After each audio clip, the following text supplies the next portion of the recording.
Hello and welcome back. I'd like to switch things up a little bit this week and take a different approach to the module introduction. You'll still have your readings, your lesson, your discussion, as well as your quiz. However, I'd like to take a little more time to introduce the assignment. I feel it needs a little bit more introduction and explanation in order to ensure your success.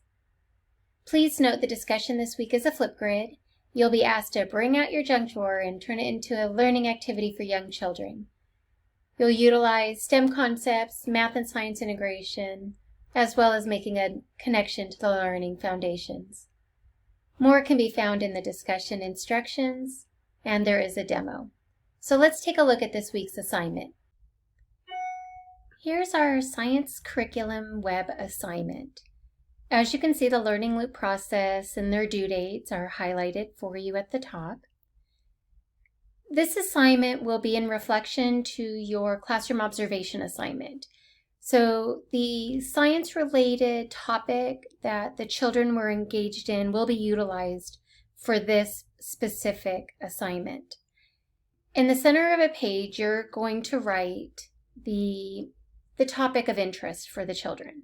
And from there, you will branch off and identify at least 3 concepts or sub-themes.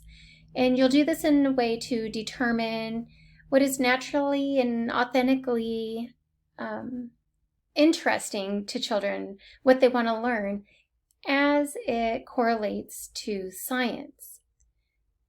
Let me demonstrate. While teaching toddlers, one of the things that consistently got their attention were the noises on the playground. And they were especially drawn to the buses that had gone by.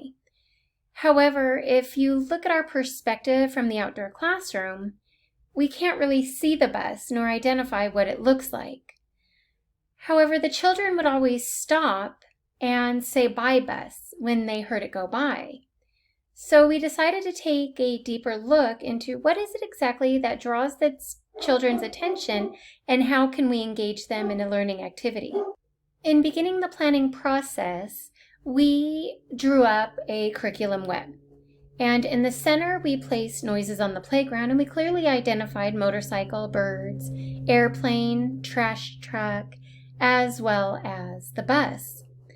And since the bus was what really drew the children's attention, we wanted to figure out, what did they actually want to know about the bus? Did they want to know the types of buses? Did they want to know the people who took the bus, who the passengers were, where buses were found? And we then ended on parts of the bus.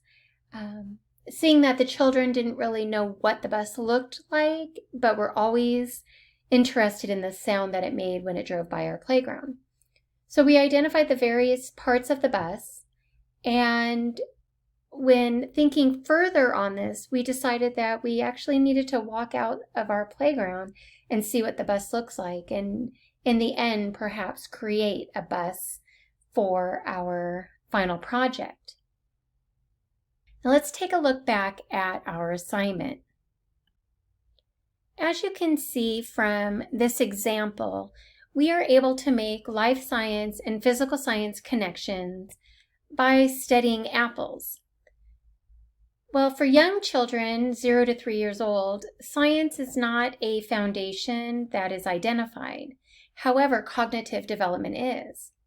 So, taking a look at the infant-toddler learning and developmental foundations, we are able to identify cause and effect as being one that we might integrate into our activity, as we need to develop an understanding of how the buses can make that sound. We can also look into problem solving, as we need to figure out how we can see the bus and engage in a conversation with the children to see what their thoughts are.